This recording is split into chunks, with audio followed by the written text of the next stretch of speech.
How are you doing today, MacKenzi? Hi, I'm great. I'm so happy to be talking to you. Man, I'll tell you what, I've been waiting to talk with you because your new book, Winter Soldier, I'll tell you in a very subliminal adult way on how important this book is. You cover World War II, and my father fought in World War II, and even, Colonel North told us that if you do not tell the story, and if you don't begin a process of communicating a story, then how do you expect the next generations to research that story? And I'm proud of you for taking this story forward. Oh, wow. Thank you. Where was the idea to place it in the where it actually begins? And because did you just open up your mind and let it and then plant the seed? How did all of this begin for you with Bucky Barnes? I was lucky that I had this great character that already existed in Marvel canon that I was working from the foundation of. So many artists and writers and the creative people I really admire have laid this incredible foundation of this just fascinating, interesting character and the time period in which he's living and working and coming of age. So I feel like I kind of cheated in that a lot of people did the work for me, and then I just got to frost this incredibly decadent cake that I had been presented with. See, and I see that as a continuation. That isn't that the process of even music? We're inspired by those before us. Exactly. It's me collaborating with all of these many brilliant minds that have come before me. The way that you humanize this story, when you pick it up and you physically read the book, because for me, I'm an adult and I've got this book in my hands. There's such a vibration of excitement as well as wonder in it. And I like going into those places where I'm forced to wonder. Oh, thank you. It's vibrating with excitement because Bucky's like my favorite Marvel character and has been for so long. The first I got into the Marvel canon because of the movies, like so many people. I wanted to be a comic book reader desperately as a kid and couldn't figure out how to be. And then had the movies that sort of opened up this whole universe and taught me who these characters were. And then the first comics I really got into were the Ed Brubaker run of the Winter Soldier. And so I love this character, and I feel so lucky that I got to essentially get paid to write fan fiction about him. So the excitement is real and true and comes from getting to write about a character that I just have loved for so long.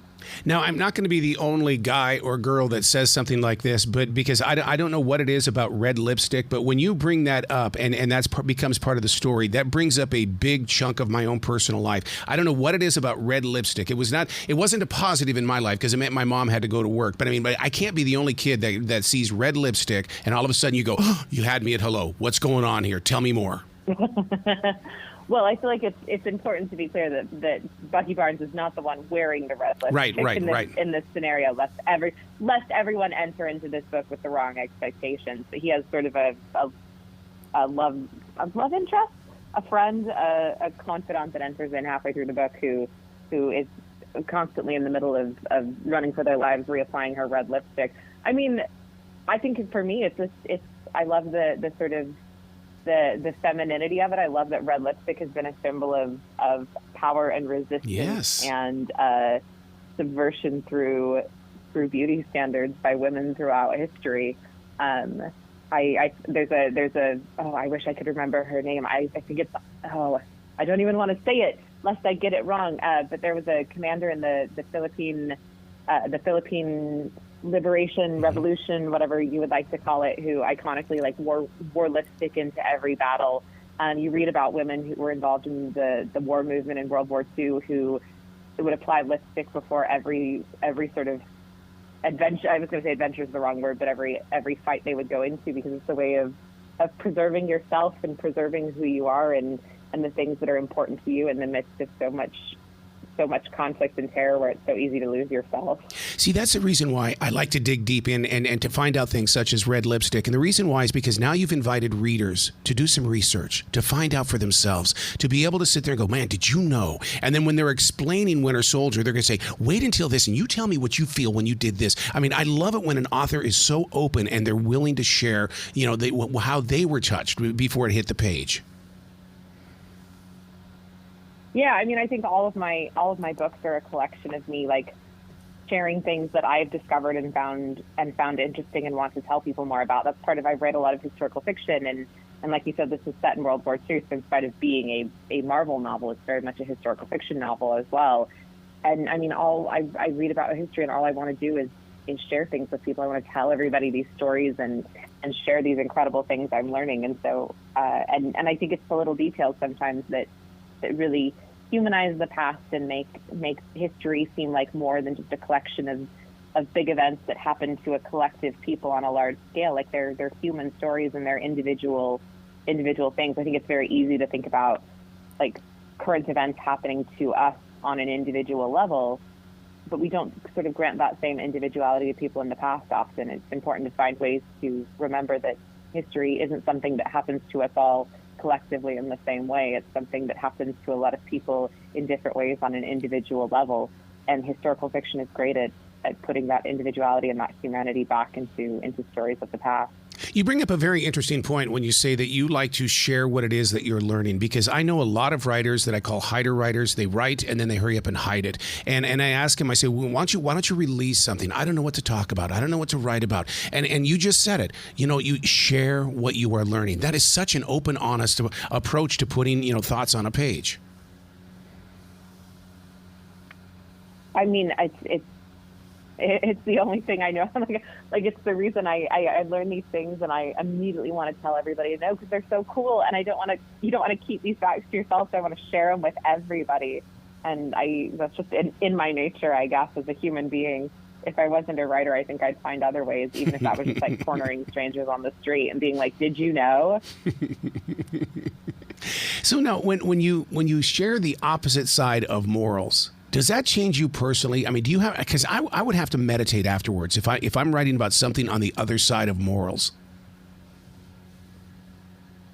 I mean, I think it's sort of like being an actor. You're inhabiting a different person and a different character, and it's important to understand that everybody, even the people you don't agree with or people who you find sort of villainous or on the wrong side, are the most interesting version of every villain is someone who is absolutely completely convinced they are the hero of their story and that they're doing things for the right reasons and the right people. Very few villains are acting in a way that they think is villainous, and I think those are sort of the most boring villains. You want a villain, you want every character to think that if you flipped the narrative and told it from their point of view, they would be the hero. And it's for me, it's a thought exercise, right? In empathy and understanding, and even if I don't agree with them, to sort of understand where they're coming from is so essential for writing authentic and realistic characters. So when you explore the younger life of James Buchanan, do you have to put yourself in a place of research to find out what the sights, the scents, everything that was going on around him so that you do get it right? Yeah, I mean, it's a lot of, I do a lot of reading. I read a lot of other people's historical fiction that's set in the same time, because I think historical fiction is often a really, really good vehicle for figuring out how to experiencing things on that sort of individual, personal, sensory level. I read a lot of historical fiction that is set in the time period. I try and watch other television shows or movies or things that are also set in that time period, and then also do a lot of historical research and read as many primary sources as I can, and then try and imagine how it would look through the eyes of one person experiencing it. Where did you learn the fine art of connection in the way that very easily somebody could have turned this into an action graphic, but you didn't? You used your words to paint the pictures inside my thoughts. So in a way, I see what it is you're writing, but that requires a writer that knows how to make a connection.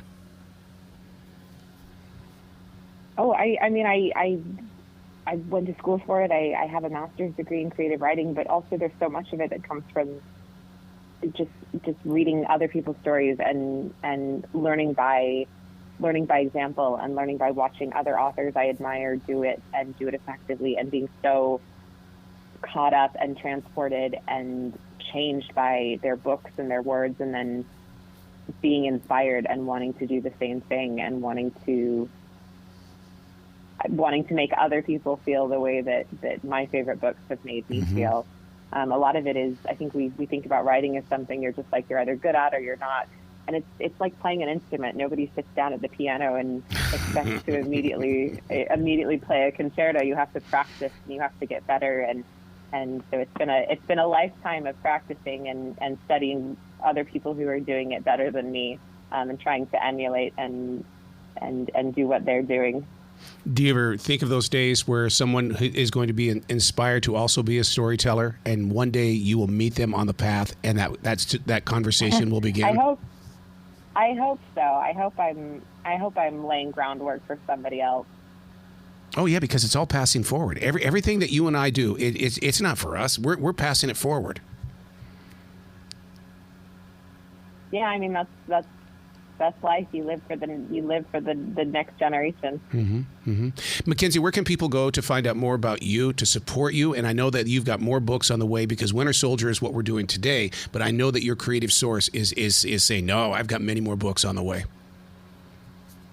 Yeah, you can find me on MacKenziLee.com, or I'm on Instagram at the MacKenzi Lee, which is TheMacKenzilee. Please come back to the show anytime in the future. The door is always going to be open for you, MacKenzi. Thank you so much for having me. You bet. You be brilliant today, okay? Thank you. You too.